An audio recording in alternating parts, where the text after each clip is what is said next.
Samanvaya Drishti, and even in order to get that Samanvaya Drishti, we might have to perhaps go into the originals and have that direct contact with the original sources. And at the current time, we don't have any better person than Ranganji who can access the Vedas, who has written the way, who has written a commentary to the Vedas in our current times to bring about these ideas and present before us on the topic, the Vedic origins of yoga. Thank you. Over to Ranganji.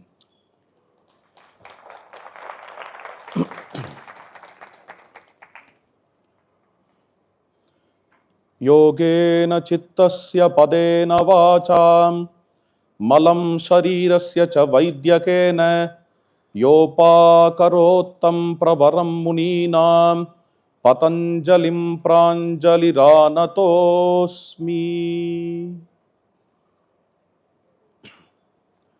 My dear yoga bandhus,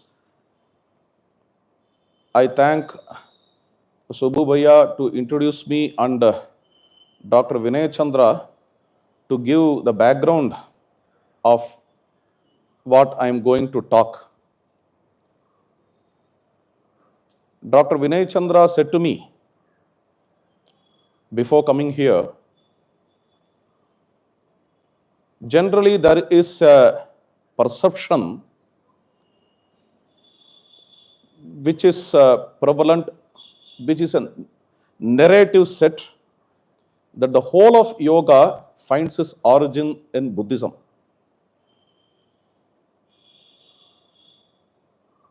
And of course, this is not true. They are deeply connected, no doubt. Buddha's insights and Patanjali's insights. First of all, Patanjali is not the forerunner of yoga. Patanjali is one of the most vital contributors in this yoga field. No doubt in it. And in my view, Patanjali came after Buddha. And when he is collecting the pearls, several insights from various schools of thoughts, he takes some insights from Buddhism too. That also I don't disagree. Say, Dukkhameva sarvam vivekinaha. This is Buddha's Dukkha theory. The whole world is miserable. This is the first finding of the Lord Buddha. Our birth, our death, our growth, everything is misery. This is the first finding of Lord Buddha based on which the whole of Buddhism is standing. Patanjali talks about it. Dukkhameva sarvam vivekinaha. Therefore, definitely, he takes some pearls from Buddhism. At the same time, he also contradicts with Buddha in few things. Say, Sada Nyataha Chittavrittayaha Tat Prabhoho Purushasya Aparinamitvat. This is a sutra from the 4th pada, Kaivalya pada, 18th sutra, where he is talking about a consistent witness of all thoughts. He is calling that witness as Prabhu. Prabhu means Lord. Prabhoho Purushasya. Purusha is the conscious being. Prabhu is Lord. The Lord, the conscious being, is a witness of all chitta vrittis. Aparinamitvat. This Purusha never changes. Changelessness of Atman is purely Vedic and Vedantic, and it has nothing to do with Buddhism. And it contradicts with Buddhism. It is clear. And Buddhism's idea is Nairatmyavada, which means Buddha doesn't talk about the permanent Atman anywhere, and he rejects the permanent Atman. Therefore, it is a sharp contradiction. In this way, we understand. So, some positive elements, whatever he thought as positive, he could have taken it from Buddhism, no doubt. But it is not that he is Buddha based. His whole of Yoga Sutra is from Buddha. We can't take in that way. On the other hand, we can definitely tell that this Patanjali's Yoga Sutra is Veda grounded. Vedanta grounded. That conclusion we can come through several other sutras. Let us explore this now. Point number 1. So now we can have here Vedic origin of yoga is the topic. That's fine. I was just thinking in what way I can present. There are various ways to present. I can take just Veda and I can deal with the Veda. That itself is enough. But I again thought when Dr. Vinay Chandra was asking me to establish that yoga is Veda based, what I thought is, because with the existing narratives that the whole of yoga is from Buddhism, there I wish to talk, I want to establish a comparative study of Patanjali and the Veda. Why this comparative study? I am just asking a question. This is a quiz question. The oldest available literature of the world, according to all researchers, all historians, the oldest available literature of the world, Rig Veda, finished. It's raining. Okay, nice. So let us see. The oldest available literature of the world is Rig Veda. So there is no question regarding this. Nobody is going to deny it. Now let me come to this point. When I make a comparative study of the Rig Veda and Patanjali, the gems of Patanjali, they are taken from Rig Veda Samhita. If I deliberate on this topic, it becomes very clear that Veda is the origin of yoga. Yoga originated from the Veda. In fact, I have one more topic, some gems of Buddhism, some gems of Bhagavan Buddha's teaching. They are also from Rig Veda Samhita. That is a different topic, but we can establish it. That's a different thing.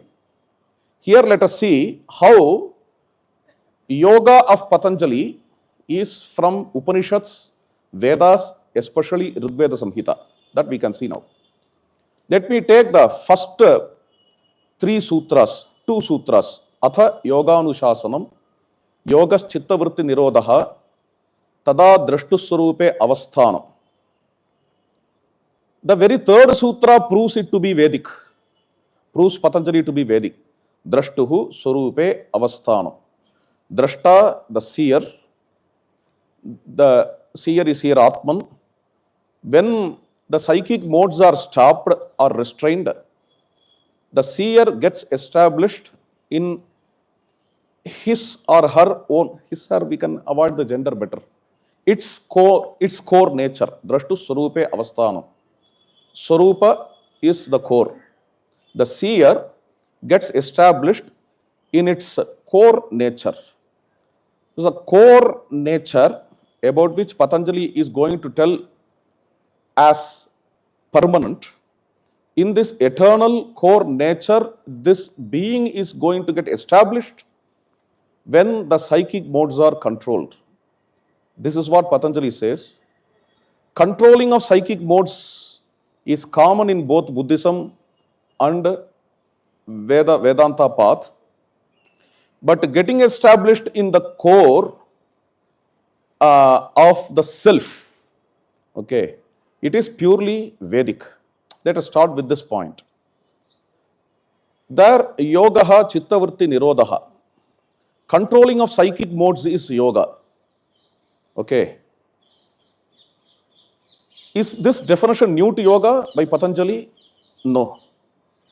This definition, long before Patanjali, comes in Kathopanishads. Hope that you know this Kathopanishad, which says, Yada panchavatishtante jnanani manasa sahe buddhischa na vicheshtati tamahuh paramam gatim. This is the 6th chapter, 10th verse of Kathopanishad. Yada pancha avatishtante jnanani. When 5 jnanendriyas, they are held, Okay, I'm just literally translating. Manasa saha, with the mind. If we go to the tone, when the five jnanendriyas and the mind are restrained or controlled, buddhischa na vicheshtati, even the deciding faculty doesn't work. This state, tam ahu paramam gatim, this state, this realm is the supreme realm. This is what Kathopanishad says. And after this shloka, after this verse, the 11th verse goes in this way: tam yogamiti manyante. The seers consider this as yoga. What is that? Stoppage of jnanendriyas. Jnanendriya, hope that you are familiar with. Stoppage of jnanendriyas with the deciding faculty.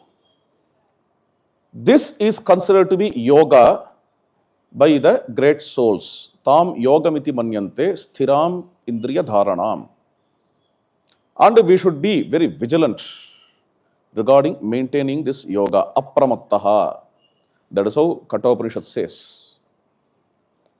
Then again,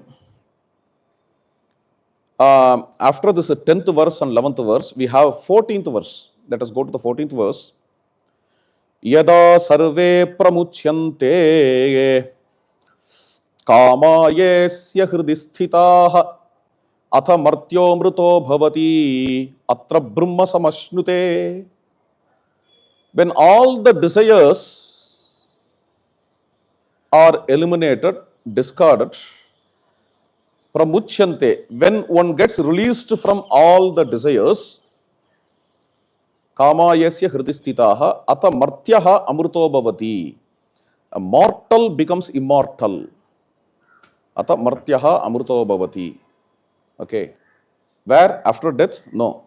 Atra brahma samashnute. Here and now, he enjoys Brahman. Atra brahma samashnute. A very important verse in Kathopanishad. So, this not only talks about yoga, but also talks about moksha. Okay. Yada sarve prabidyan pramuchyante kamayasya hridhi sthitaha. Don't think that moksha is after death. Here and now you enjoy moksha when you are free from your chitta vrittis, your complexes, your knots, your emotions. When you are free from all these things, when you are free from localization, okay, then you enjoy moksha here. And you see in Yajurveda a famous mantra, Amrita iha bhavati. Amrita iha bhavati. That spiritual aspirant becomes immortal here. Amrita has two meanings. One immortal, another one elixir. He enjoys the ambrosia, he enjoys elixir here and now. So moksha is now and here is the concept which is advocated by the Veda. It is consistent in the Vedic Samhita. Let us see, let us explore further. But now let us come to this verse.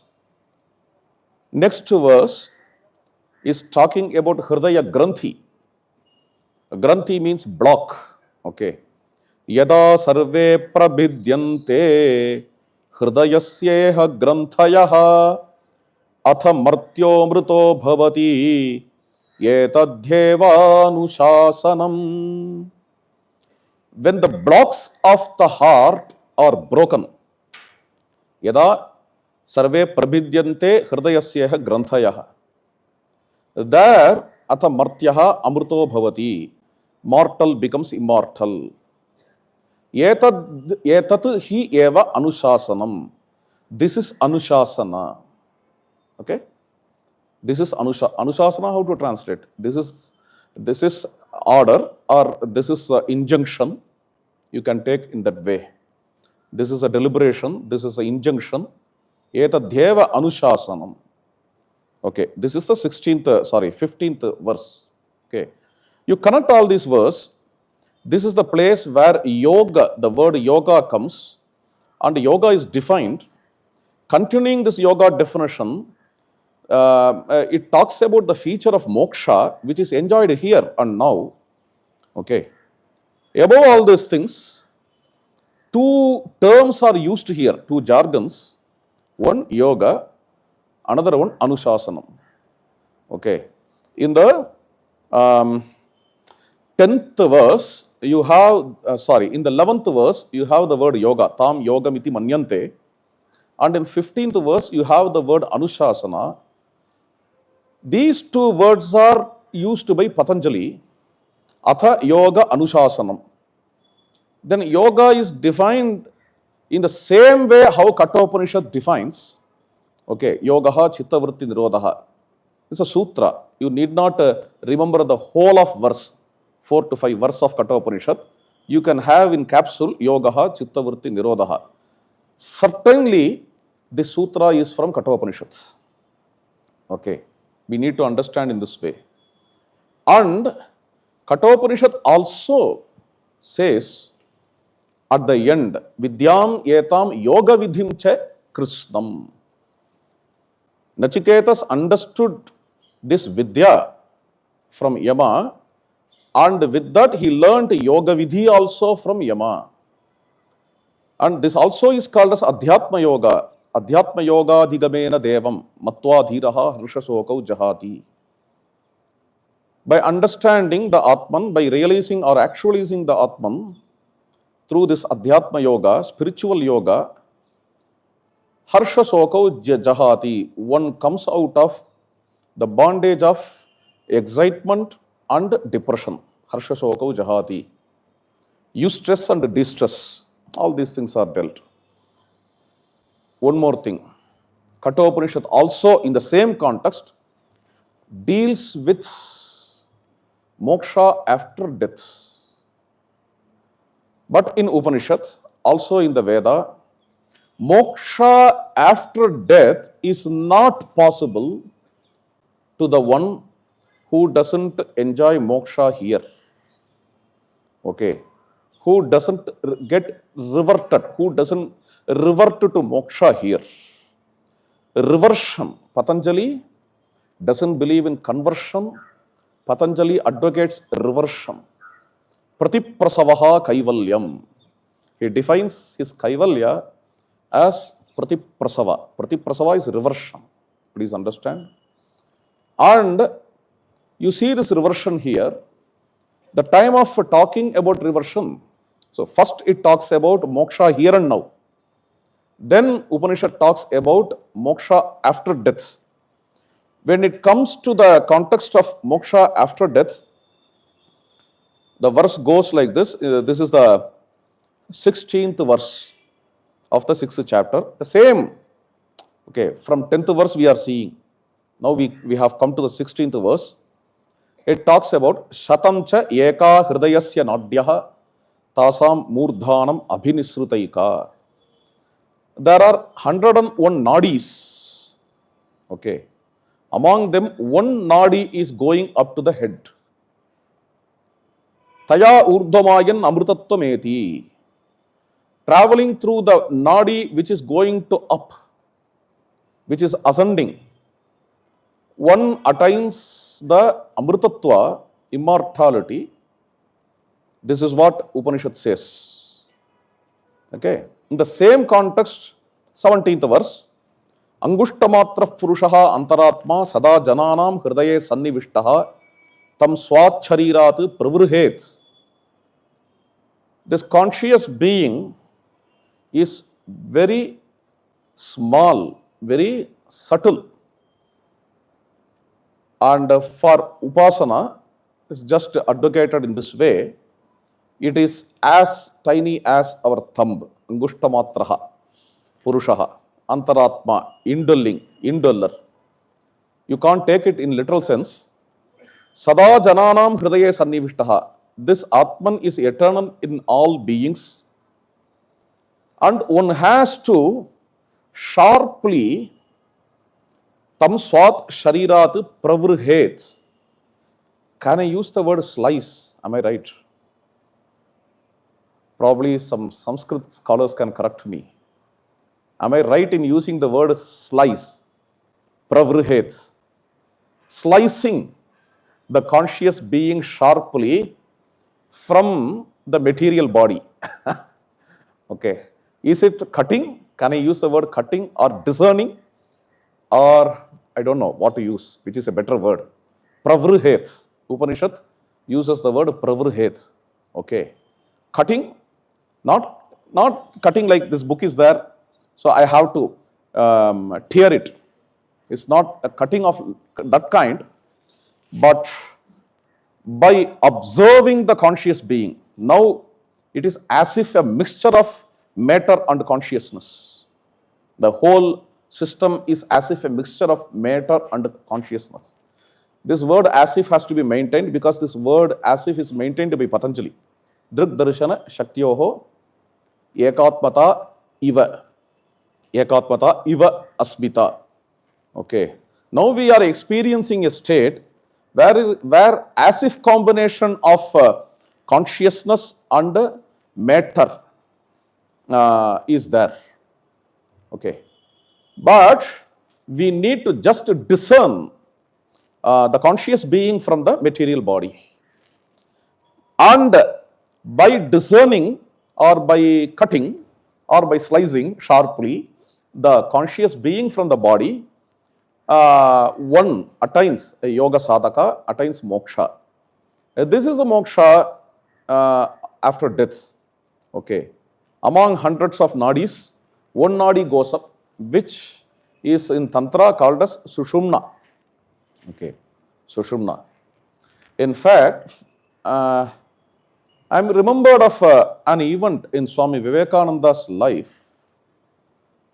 Throughout his life, he did not deal much with Vedic Samhita.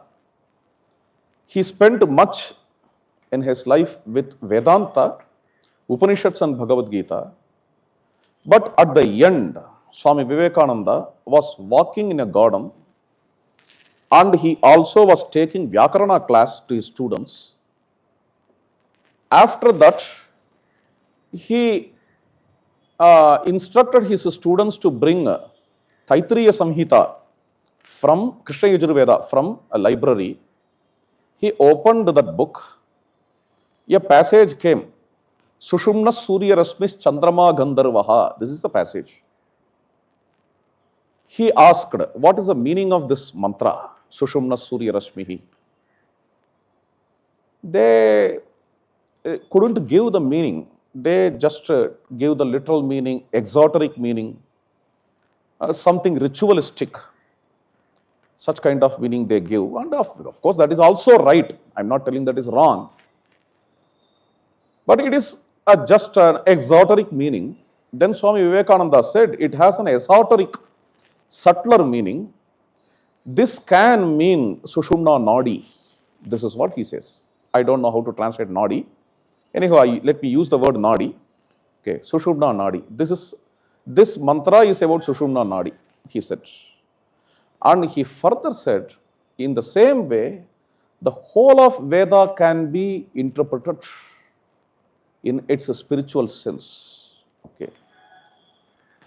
It is not our capability, our scholarship to interpret in a different way, but Vedic purport itself is, Vedic heart itself is like that.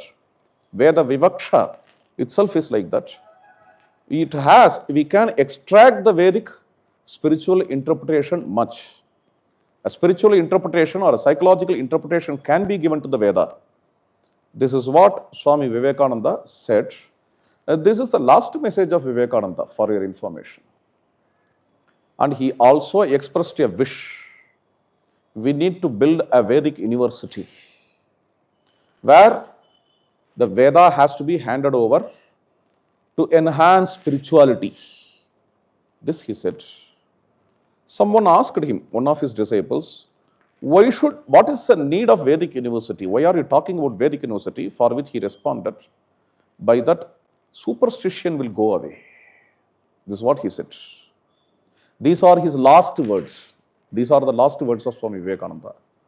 Now you see in Kathopanishad how the Sushumna channel, Sushumna Nadi, by that a yogin goes, ascends, and he just discerns the conscious being from the material body and attains moksha. For that we saw the verses. Okay, these are all from Kathopanishad. Let me go little to Samhita now. We will go to Samhita now. Whatever popular mantras we have, we think that they are from probably from some great souls. Say, arise awake.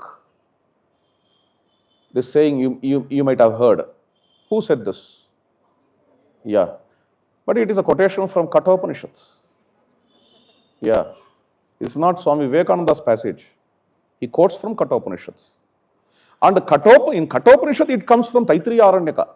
Uttishtata Maswapta. Agnimichhadvam Bharataha. From that, and since Taittiriya Upanishad is a mixture of mantra and brahmana, this is a mantra part of Taittiriya Aranyaka. It's a mantra part of Taittiriya Aranyaka, so that you can call it a Sanhita. Okay. So, this is a mantra which occurs in Taittiriya Aranyaka and then in Kathopanishad and then by Swami Vivekananda. Amritasya Putraha is another quotation, a very famous quotation by Swami Vivekananda. Amritasya Putraha means sharers of immortality, sharers of divinity. This is how he addressed in Chicago address. First address is sisters and brothers of America, United States of America. He had 2 or 3 lectures there. In another lecture, he says, we are the sharers of that divine elixir, immortality. It is sin to call a soul as sinner. This is what he says. Okay. And from which he got it? He quotes this from Shvetashvatara Upanishad. And Shvetashvatara Upanishad is taking this mantra from Taittiriya Samhita, Krishna Yajurveda Samhita. See the connectivity. We may not know Krishna Yajurveda has this mantra. Even the great scholars of Vedanta, they may know it is from Shvetashvatara Upanishad. Okay, they may not know, they may not be aware that it is from Krishna Yajurveda. They may be aware that it is from Shvetashvatara Upanishad. And the people from the modern world, they know only that it is from Swami Vivekananda. But it has a Vedic origin. It is from Krishna Yajurveda. Like this, we can quote a lot and lot. Of course, Vivekananda acknowledges, but we forget that. Okay, I'm not telling that Vivekananda has stolen. I'm not telling that way. Okay, Swamiji acknowledges, but still, when we write as a quote, we say only, arise awake, stop not till a goal is reached. Swami Vivekananda, that is what we see. Okay, but these are the quotations from Upanishads, and Upanishads take that from Sanhita. And Upanishad itself is acknowledging, for your information. Tadetat richa abhyuktam. This is from Rik. You know, Dwa Suparna Sayuja Sakhaya Samanam Vriksham Parisha Sujate. This is a verse. Talks about Jivatman and Paramatman in the same tree. Okay. This is a verse. From which Upanishad? Any idea? In the same tree, 2 Atmans are there, Jivatmans and Paramatmans. Good guess? No. It's from Mundaka Upanishads. This is from Mundaka Upanishads. And many Vedantic scholars know this from Mundaka Upanishad, but Mundaka Upanishad takes this from Rigveda Samhita. This Aitareya Upanishad has Garbhenusan Anvesham Avedam, that is also from Rigveda Samhita. Therefore, okay, we will go to this Sushumna again. We'll come back to Sushumna. Let me take a mantra from Rigveda, 4th mandala. Okay. Chittim achittim chinavadvi vidwan prishteva vita vrjinacha marthan rayechanaha swapatyaya deva ditim cha rasva aditim urushya. It's a beautiful mantra. And this mantra represents Viveka. What is Viveka? Discriminative intelligence. Okay. To understand what is right and what is wrong. To understand what is true delight and misery. And also to understand what is Atman and what is non-Atman. What is me and what is non-me. What is self and non-self. All these three, Atma, Anatma Viveka, Sukha Dukkha Viveka, Nitya Anitya Viveka, this is a discriminative intelligence. This mantra is about this Viveka, discriminative intelligence. This is from the 4th mandala, 2nd sukta, 11th mantra of Rigveda. It talks about first Atma, Anatma, Chittim, Achittim. Chitti is consciousness, Achiti is non-consciousness. Chitti is self and Achiti is non-self. Vidwan. Vidwan means Jnani. Jnani clearly discriminates Chitti and Achiti, self and non-self, Atman and Anatman. Then next, this is how Sayana Bhashya itself runs. Okay, I'm just giving here what is found in Sayana. Prishteva Vita Virginacha Martan. Okay. Let us have Prishteva little later. Vita Virginacha Martan. Vita Sayana comments as Punya and Virgina he comments as Papa. Okay. I also feel like that. Okay. I am convinced with Sayana Bhashya here. Vita Virginacha Martan. So again, this is discriminative intelligence. Okay, what is right and what is wrong, what is Punya and what is Papa. Okay. Now let us come to this word Prishteva. Prishta means back. Like back is, you see a discerning or discrimination in back. This is what Veda says. What is discriminating in back? It's very interesting. And Sayana here comments in this way, like a horseman, when he wants to ride the horse, when he wants to ascend on the back of the horse, he just divides the back and sits. Okay. Sayana gives this meaning. But when I read Rigveda, I felt a different thing here. What's that?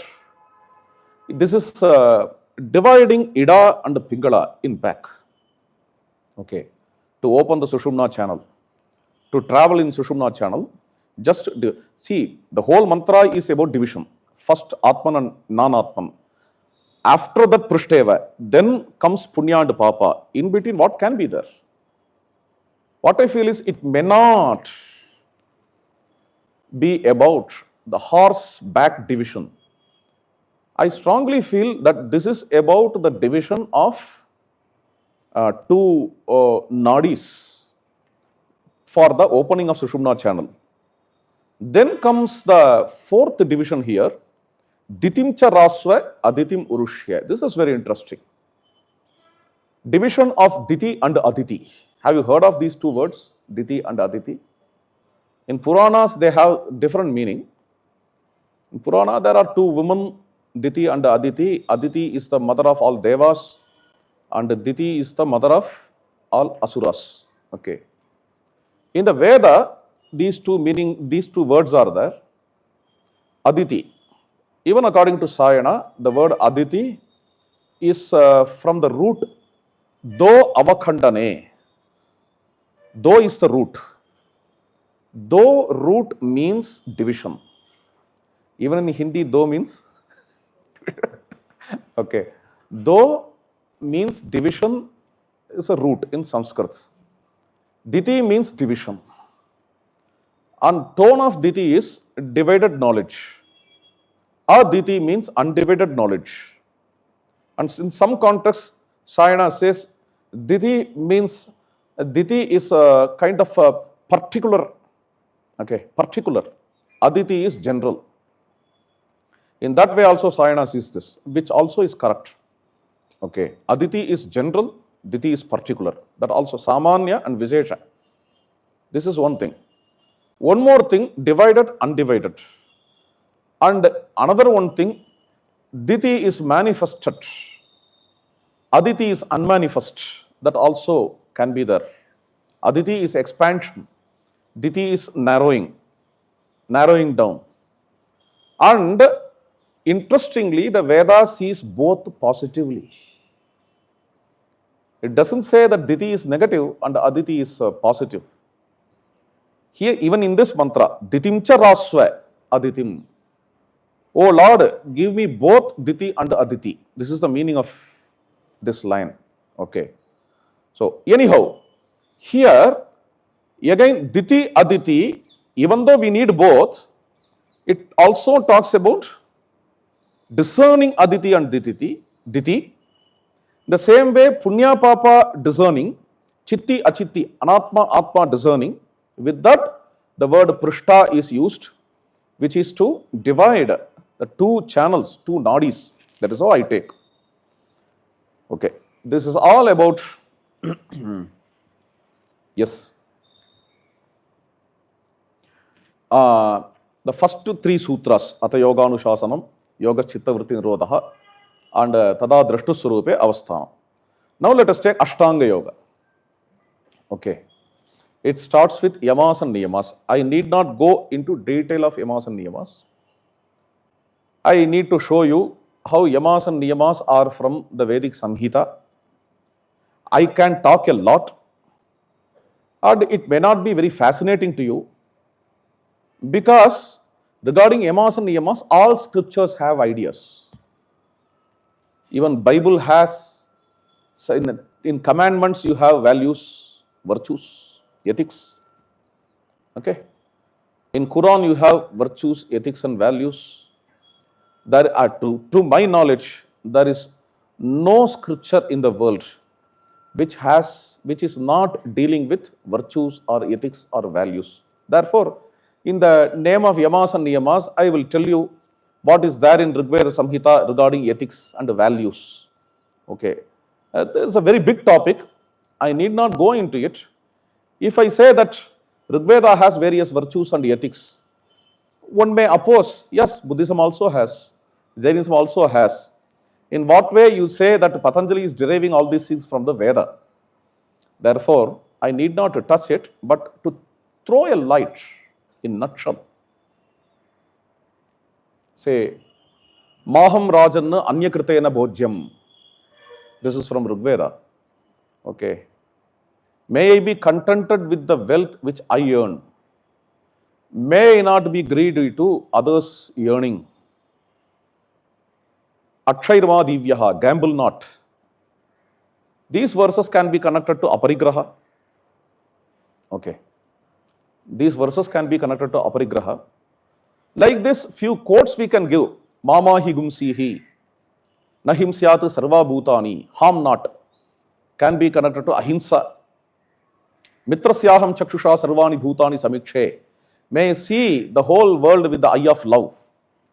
This verse can be, this mantra can be connected to ahimsa again. And there are some mantras which can be connected to asteya, ma gridaha kasyasvid dhanam. Don't be greedy to others' wealths. Okay, these kinds of mantras can be connected to asteya. And there are mantra which stops us from liquor, drinking. I don't know to which sutra I can connect it, but it is there here. And basically, please understand, the word yama and niyama, they coincide with Rigvedic Lord Yama. Have you heard of the Lord Yama? Yes. This Lord Yama is a presiding deity of death. Okay. And Lord Yama is also the presiding deity of Dharma. Lord Yama is the presiding deity of hell. In Christianity, hell's king is a demon, probably the greatest demon. Who is that?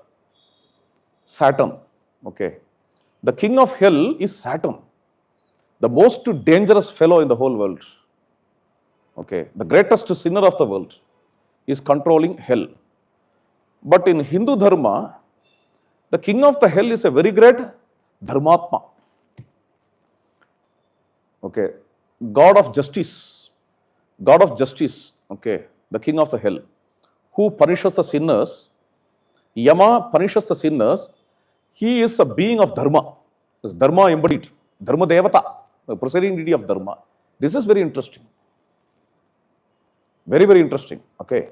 So, Yama Dharma, he himself is called as Yama Dharma. He is a presiding deity of hell, presiding deity of the punishment given in hell, presiding deity of justice, presiding deity of Dharma, and also presiding deity of death.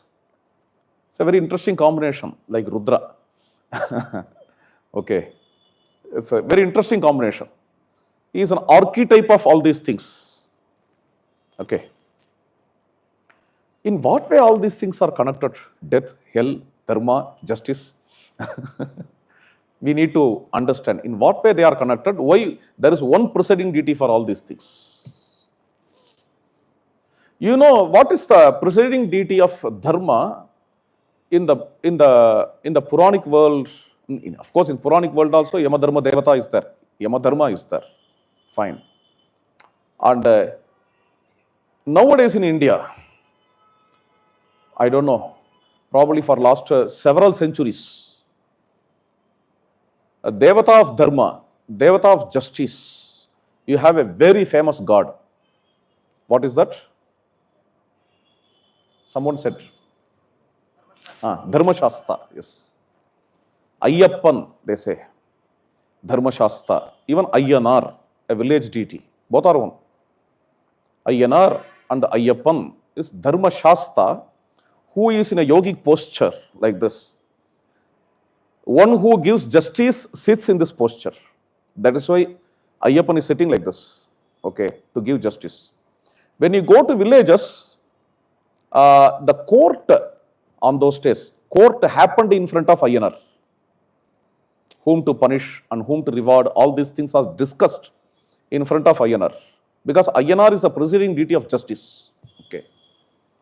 Coming back to the point, in the Veda and the Purana, the presiding deity of justice is Yamadharma. Okay, who blesses a woman named Savitri. I don't know whether Yamadharma blesses Savitri or Savitri blesses Yamadharma. Both happens, of course. Both happen.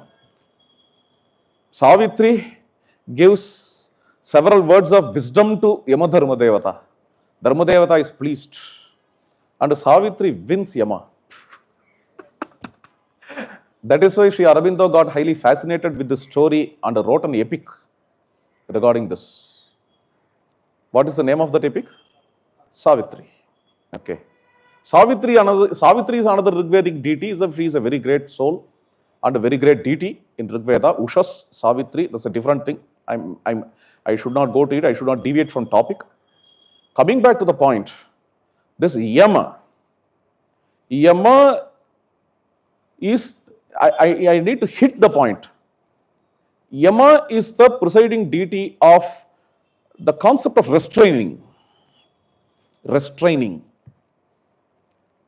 Even the very word Yama, its meaning is restraining. Okay. And this restraining is the principle which is found in all these things. In death, in hell, in punishment found in hell, and also in dharma, also in justice. In all these things, discipline is found. Restraining from senses is found. Therefore, the presiding deity of restraining also becomes the presiding deity of dharma, mrityu, hell, rewarding and punishment, justice, for all these things. That's the reason. This restraining. Yama is a presiding deity of the concept of restraining. Please understand. Here also, Patanjali uses two words, Yama and Niyama. These two are related to, if you go to the etymological meaning of Yama and Niyama, these are related to restrainment. Am I right? Restrainment. Okay. These are related to restrainment. In these ways, Patanjali is echoing the Vedic principles in Yama and Niyama. Okay, now let us go to Asana. Definitely, Rigveda doesn't have various postures, even Patanjali doesn't have. But the principle which Patanjali is talking about, science of asanas. Science means not SIGNS. Yes. So, science of asanas, Patanjali talks about.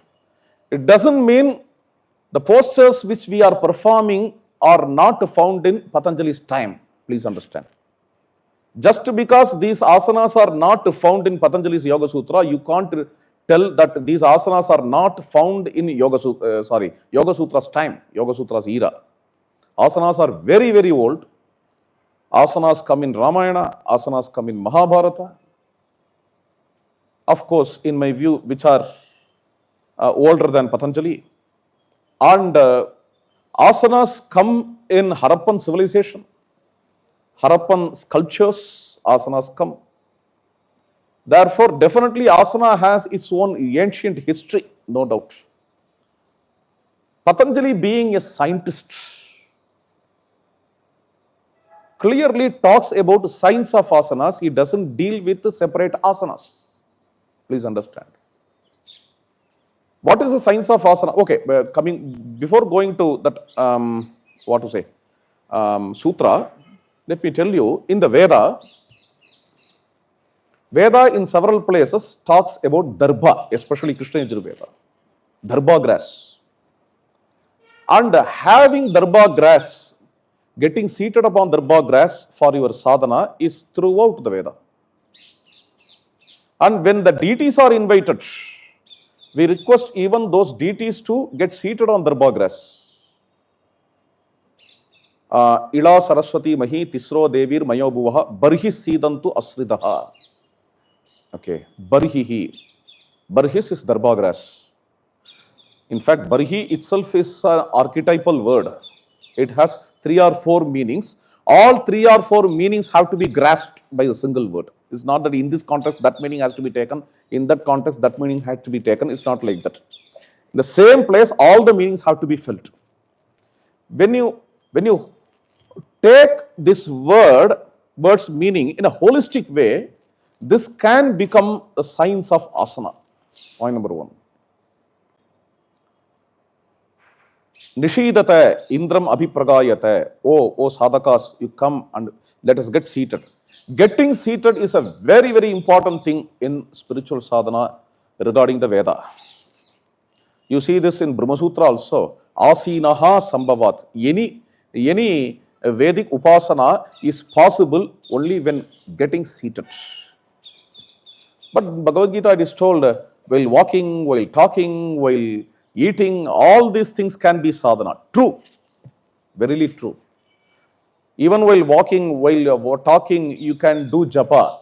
But please give some time for japa where you stop all activities and just sit. Sitting is very important. From that only this asana comes. Even in the Bhagavad Gita, Krishna doesn't talk about various postures. Krishna talks about this darbha grass, how to sit on that.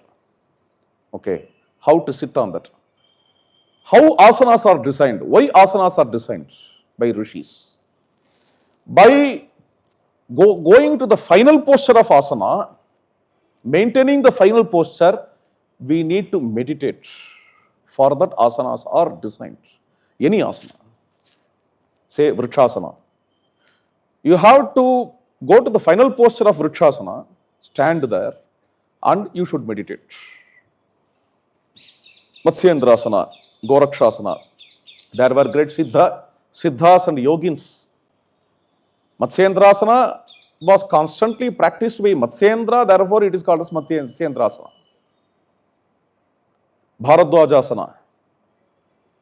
All these asanas, when you see, Bharadwaja practiced it, therefore it is Bharadwajasana. Okay. Why to practice? Being in the final posture, you meditate. How to maintain that final posture? Final posture. Sthira Sukham Asanam. Here comes the science of asana. Sthira Sukham Asanam. Sukha is comfortable, blissful. Sthira is firm. When you stimulate, you can't relax. When you relax, you can't stimulate. This is what we know. But in Sthira Sukham Asanam, when you are in final posture, you are firm as well as blissful. Okay. If you can come to that state of asana, you have achieved. I am deliberately using the word achieved here, even though I don't like that word personally. Achievement I don't like. But still here, in this context, in the final posture, when you don't shake your body, when you can stand firm and can be very comfortable, at ease, then you are in asana. Otherwise, you are not in asana. This is the meditation posture. Okay. Sthira Sukham Asana. This is Patanjali's words. These two words are coming from Rigveda Samhita. What words? Sthira Sukha. Third mandala, 35th mantra.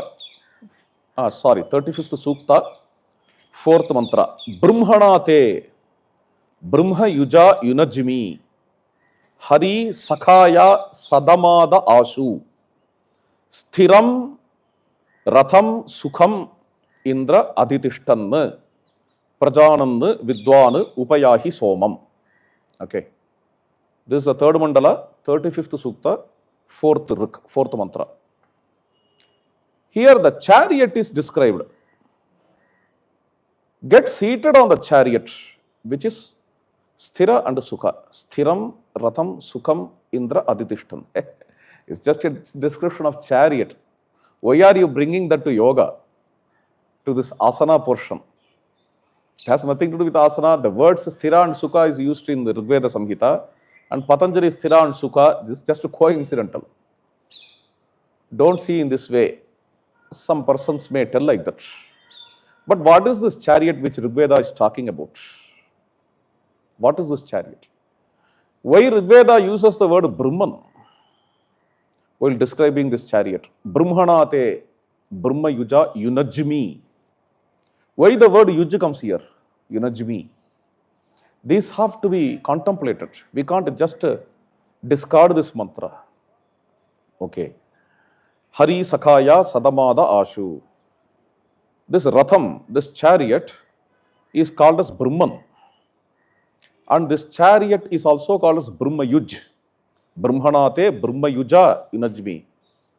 I don't know what is Brahman here. You need to tell. If the word Brahman comes in Upanishad, I can just blindly tell you what is that. Okay. Yatova imani bhutani jayante ena jatani jivanti tad brahmeti. But Rigveda Samhita uses the word Brahman here.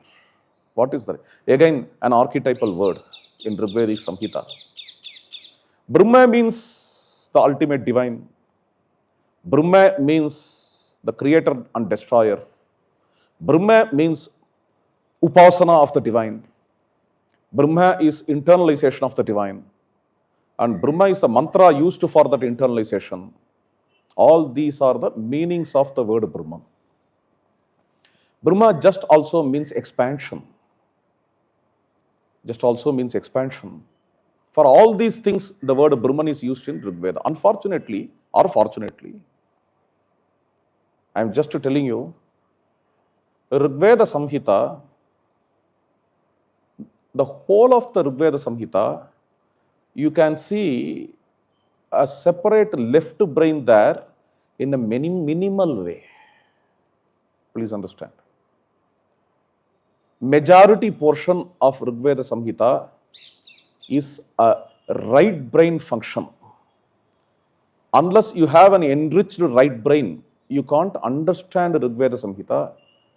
That is why when we grew gradually in left brain, we felt, even in the traditions, we felt it difficult to interpret the Rigveda. But all the darshanas All the philosophies here, including Buddhism and Jainism, Astika, Nastika philosophies, they have pearls, gems, and the insights from this text, from this corpus, Rigveda Samhita. Even though Rigveda Samhita is the mother of all these things, unfortunately, we miss to connect because we are left brain oriented. Mantras need an enriched right brain to be understood. This is the problem. And the words in Rigveda, a very, very early language of the world, which is purely right brain oriented. The language itself is like right brain oriented. More you grow in the ancient times, more you go into the ancient times, you can see in the ancient languages, the words are rich with several meanings. Okay, several meanings. It is a kind of ratana, resonance. When you strike a bell, when you hit the bell, it's not an echo. You are not hearing echo out of it, but this resonance occurs from the bell, and finally it ends in silence. Like this, you take a single word of Rigveda, it will have an external meaning, then a little internal meaning, then the internal meaning, then further deeper meaning, and it ends and merges in the core silence. This is the potential of Rigveda. Therefore, you can't quantify the things. Neither it doesn't mean it has no method at all. It has a method through which you need to understand. For that, you need sadhana. Dr. Vinay was telling before this lecture, there are academic yoga scholars and there are sadhakas. Okay. Even the later texts have to be understood only through sadhana, like Bhagavad Gita, so on and so forth, or Patanjali. When you go to Rigveda, it is filled with right brain things. Without an innocent child mind, child heart, it is very difficult to understand Rigveda. So when Rigveda is talking about the chariot, which it calls as Brahman and Brahmayuj, we need to understand what is this. There are, let me quote one mantra. This is the first mandala, 84th sukta, 16th mantra. Ko adya yungte duriga ritasya. Here, this ritam, the word ritam is used. Of course, Patanjali uses the word ritam. You know, which sutra? Ritambara tatra pragya. Yes. Here, the word ritam in Rigveda is used in the context of chariot. There are several places in Rigveda where ritam is described as chariot. And in the whole of Rigveda, please understand, chariot is the symbol of this ritam. Okay? Ritam.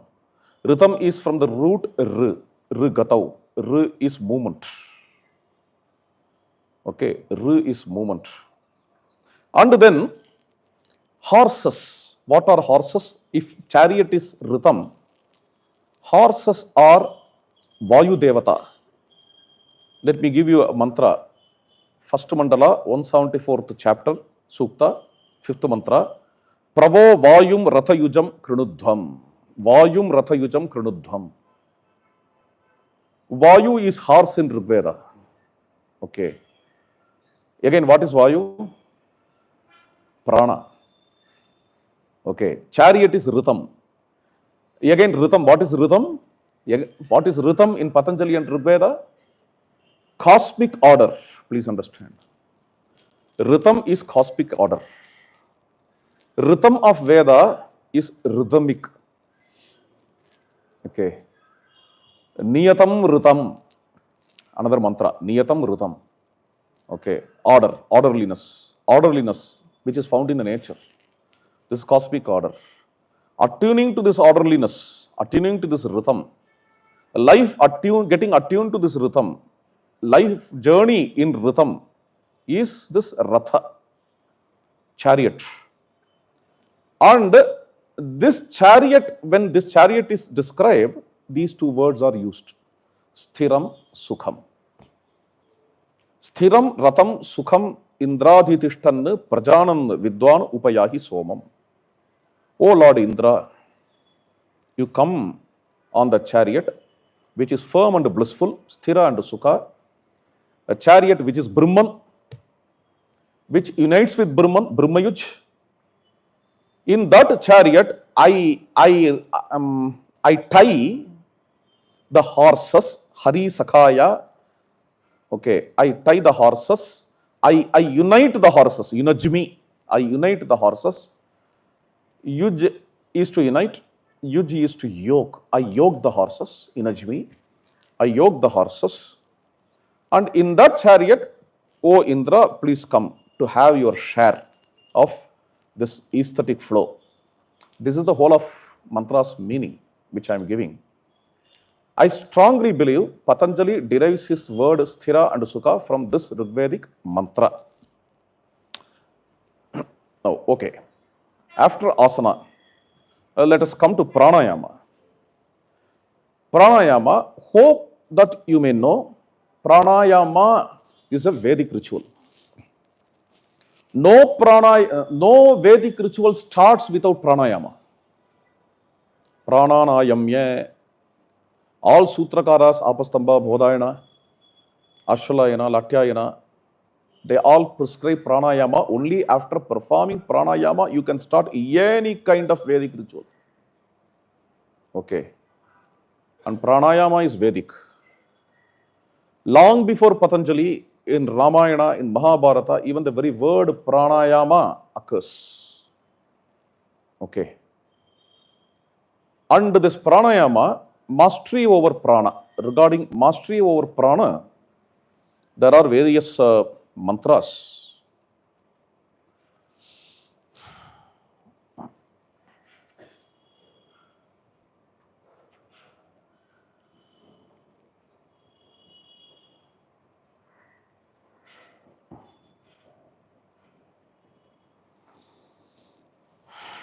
There is one mantra.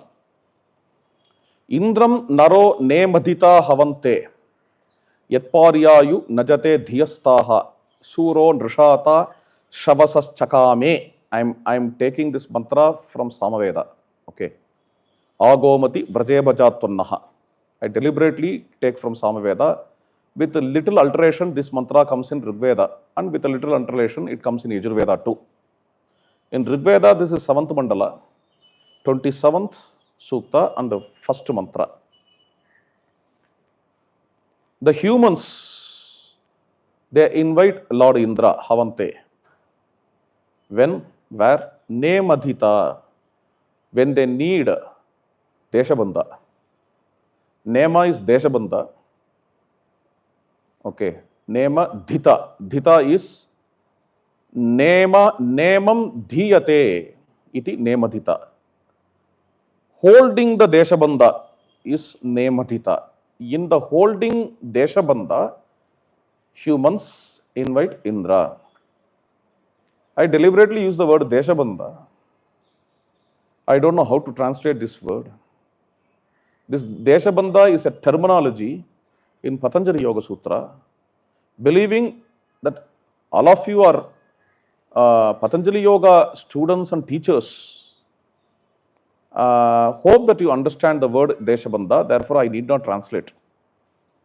That is how I take this. In the context of Deshabandha, humans invite Indra. Paryaha taha diyaha. Okay. Diyaha means the can we translate the dhihi as cognition, intelligence? Yes, these are the meanings of dhihi. So paryaha diyaha means the cognitions which have to be transcended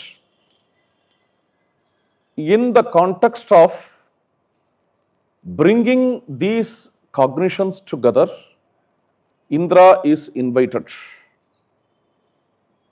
Agomati Vrajebajat Tvannaha. He shares the conscious race with us in this spiritual sadhana. This is the meaning of that mantra. Why I am calling this mantra here? A very important thing I am going to tell you. When this mantra is chanted, sung in Samaveda it comes in Aranyaka Sama. It's not like a Veda has 4 parts: Samhita, Brahmana, Aranyaka, Upanishad. This is not from that Aranyaka. Please understand. Samaveda Samhita itself is divided into Samaveda Samhita. Mantra Bhaga itself is divided into Agneya, Aindra, Pavamana, Aranyaka. So, the 4th book of Samaveda Samhita is called as Aranyaka. It is not the popular Aranyaka like Taitiri Aranyaka and all. So, it is a mantra. In this mantra, very interesting, in this mantra, when this has to be sung, it has to be sung in 2 ways in Samaveda. When first way of singing, it is given in the book in Samaveda Samhita, Niswaset Trihi. Then the second way of singing, Uthsvaset. There, when you see the Vedic priests who are chanting Samaveda, regarding Niswaset, they do Kapalabhati. This is a Kapalabhati instruction in Samaveda. Please understand. So, Kapalabhati is from Samaveda. Okay. They do Kapalabhati where you have a active exhalation, right? Active exhalation. And interestingly, in the second way of singing this mantra has an active inhalation. Okay, that is Uthsvaset Trihi. There you have an active exhalation exercise which we don't have in existing yoga. Okay. Active exhalation we have, active inhalation process is given in Samaveda. We need to inculcate it and we need to see the effect of active inhalation also. How much it can work, how much it can improve our health or cognition. That experiment also we need to do. It is a topic of research. Like active exhalation means you are familiar with that. This is active exhalation. Active inhalation and passive exhalation. Samaveda Samhita is prescribing this. Both it prescribes. Niswaset, Uthsvaset. Okay. And you see the Vedic priests while chanting Samaveda, while singing Samaveda, they are chanting both. They are singing both. Before singing, they are doing both. That we see. Coming back to the point, in this way, Kapalabhati finds its source in the Samaveda Samhita. This is what I want to tell you. Now let us go to the meditation. There are several mantras which talk about focus. Nanya yuvat pramatirasti mahyam savan dhiyam vajayantim ataksham. Ataksham means designing. Lang prayoga for taksha. Taksha tonu karane. I design my dhihi, my cognition, and in my focus, in my design of cognition, you alone exist. O the divine, you alone exist. Nyasaha Uthsava sajatana. Nya means gnosis. Okay, my jnanam, jnanani, nyasaha. My jnana aspires you and it is fixed in you. Ishuhu na dhanvan pratidhiyate matihi. Ishuhu na dhanvan pratidhiyate matihi. My mind is getting fixed to you like an arrow from the bow is fixed to the target. These are all the Vedic verses. 9th mandala, 69th sukta, first mantra. Ishurna Dhanvan. And then you see, Ishurna Dhanvan pratidhiyate matihi vatsona matuhu upasarji udhani. What is this? Like a calf's mouth is fixed in the udder of a cow. My mind is fixed in you, O divine. So beautiful similes for meditation. Machit anyat vishamsata sakayo ma rishanyata. Okay. Don't gossip. Don't talk about other things. Just be filled with the divine consciousness. Again, you see this kind of maunam in Mundakopanishads. Om ityevam dhyayata atmanam anyavachaha vimunchata. When it comes to the word Om, the Om, a pranava, is from the Veda. Any Veda, when you chant, it should start with Omkara. And Patanjali prescribes it as a very important sadhana, tasya vachaka pranavaha. Without Om, the Vedas don't exist. And it is also told the whole of the Veda is churned from Om. Okay. And all Vedas glorify Omkara. Taittiriya Upanishad, Mandukya Upanishad, Omkara. And this Om is taken in spiritual sadhana by Patanjali. This also perfectly coincides with the Veda. Patanjali's Yoga Sutra. Here Mundaka Upanishad, Om ityevam dhyayate anyavachaha vimunchate. Give up all gossips and meditate only and only upon Om. You see the Chittavritti Nirodha in the Veda, in several passages. Mano martasya durmatihi parishtat. May durmati not conquer me. Durmati means bad mati, bad chittavritti not conquer me. Mano agne amataye. May not fall prey for amati, ignorance. Okay. Ma gotayai sahasas putre ma nidepa deshamsi akridi. Separate me from the hating sensations. Hating sensations. These kinds of mantras clearly show how these negative forces are discarded from the thought. When I talk about Omkara, I need to talk about one more mantra, that is Gayatri mantra.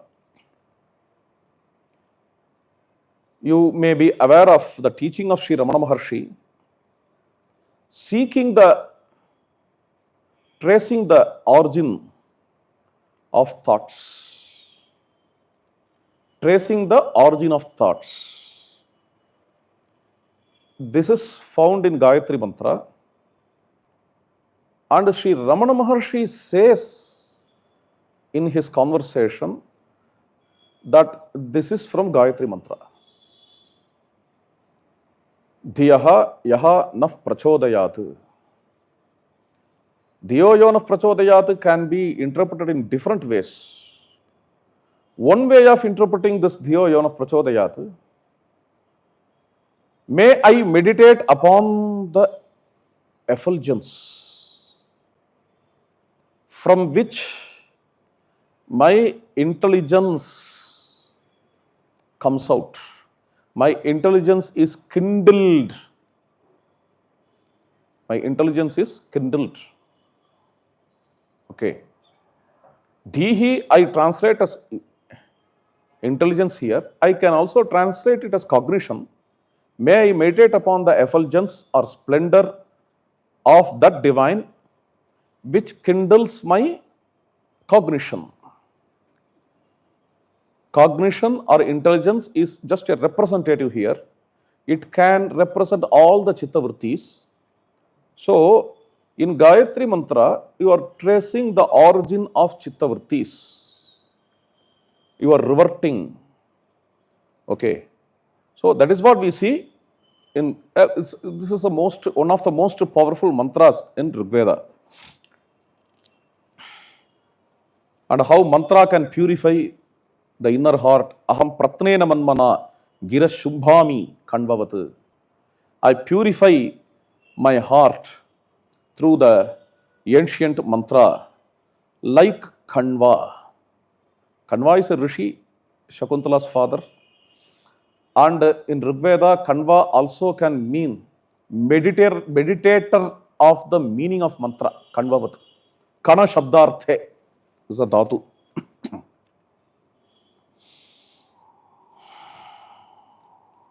And you see, the conference is about Ananda. Let me conclude with this. Ananda. Let us see, the whole of the book, 9th Mandala, is dedicated for Ananda in Rig Veda, which becomes the seed of Taittiriya Upanishad's concept of Ananda. Okay. This Taittiriya Upanishad's Ananda concept finds its origin in the Pavamana Soma, the 9th cycle, 9th Mandala of Rig Veda. Let us see some verses here. Shukram duduhre ahrayaha. Ahrayaha. Hri means binding. Ahrayaha means expansions. The expanded forces. Okay. Expanded forces here, Soma's another name. The Rasa's another name. Okay. These expanded forces are milked, duduhre. Milked from the space. Then which space? Atmanvan nabaha, Rig Veda's word. Space. For the space, Rig Veda uses the word Atmanvan nabaha. Is 9th Mandala, 74th Sukta, 4th mantra. And a popular mantra, Pavitramte Vitatam Brahmanaspate. I experience your expansion. Ati Horamsi, going beyond the narrowness. Ati Horamsi. Mahraha, don't get narrowed. Okay. Ahrutamasi, expansion again. For expansion, these things can become the sources in scripture. This expanded feel of bliss. And breath awareness, which is also very important for expansion. When you have a long breath, you feel expanded. There are mantra instruction for that. Vate dhaha. Be aware of your breath. Vate dhaha. This is from Shukla Yajurveda. 2nd Adhyaya. In several places, Vate dhaha instruction comes. No Vedic ritual is fulfilled without punyaha vachana. And any punyaha vachana starts with samahita manasasmaha. Okay. Prasannasmaha. The one who conducts, the one who administers this punyaha vachana, he should tell you prasanna bhavata, samahita manasaha, be relaxed, relax. Okay. Then the listeners should tell, yes, we are relaxed. This is how punyaha vachanam starts. Okay. And no Vedic ritual is without punyaha vachanam. When you see this, vate dhaha, vayum aroha dharmana, there you can see how these are connected to pranayama. Munayo vatarashanaha, is 10th Mandala, 136th Sukta, Munayo vatarashanaha. The seers have prana, vayu as their upasana. Pishanka vasate mala, vatasya anudrajim yanti. They follow the course of prana. Yet devaso avikshata. This is the path of divinities. Vatasya anudrajim yanti, yet devaso avikshata. This is that Keshin Sukta, okay, which Dr. Vinay was mentioning before my lecture.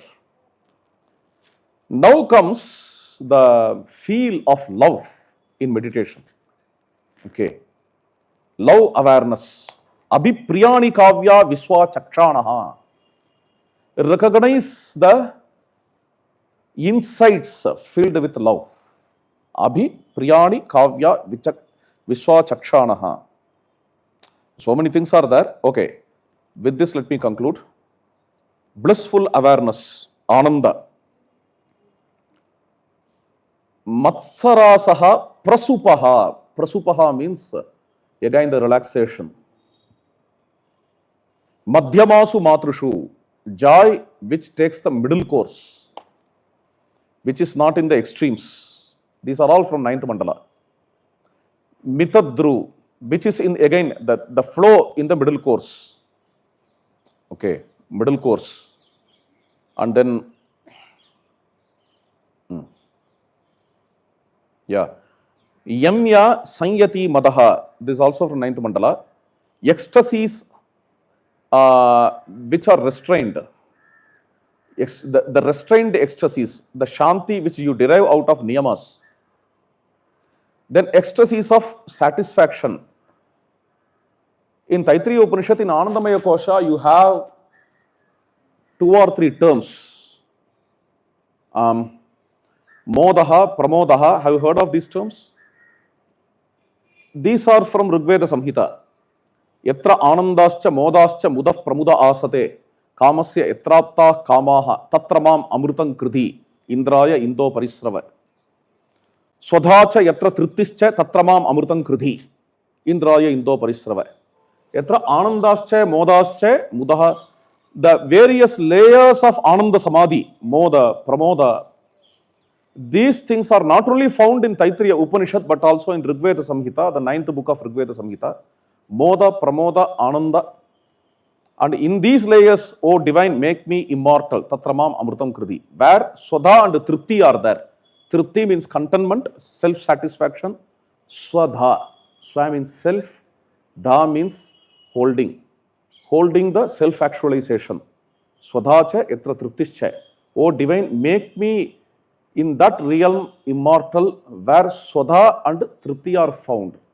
Contentment, satisfaction and self-holding, self-actualization are found. So with this mantra, let us conclude. Dhanyavada.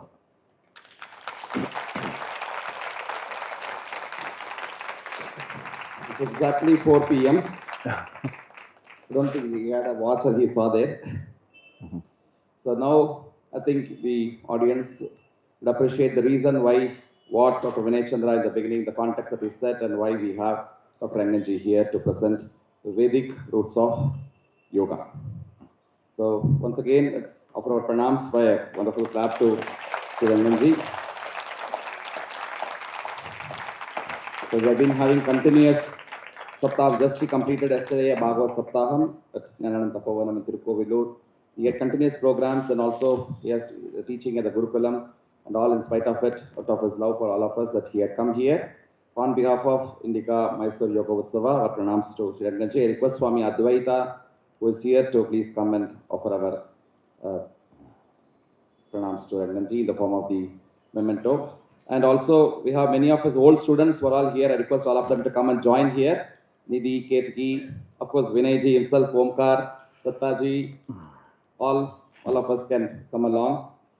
I request Srimati Drishya Rangan, our beloved Maniji, also to please come to the dais.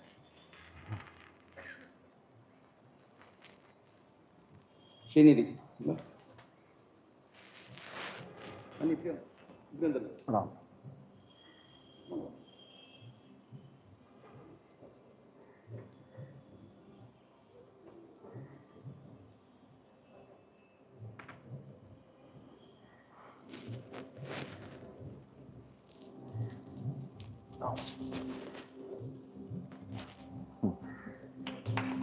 ரொம்ப சந்தோஷம், ரொம்ப அருமையாக போயிருக்கு.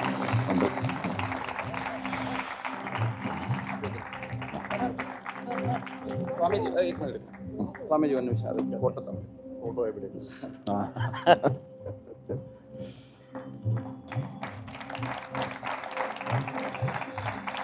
எங்க இருக்கு?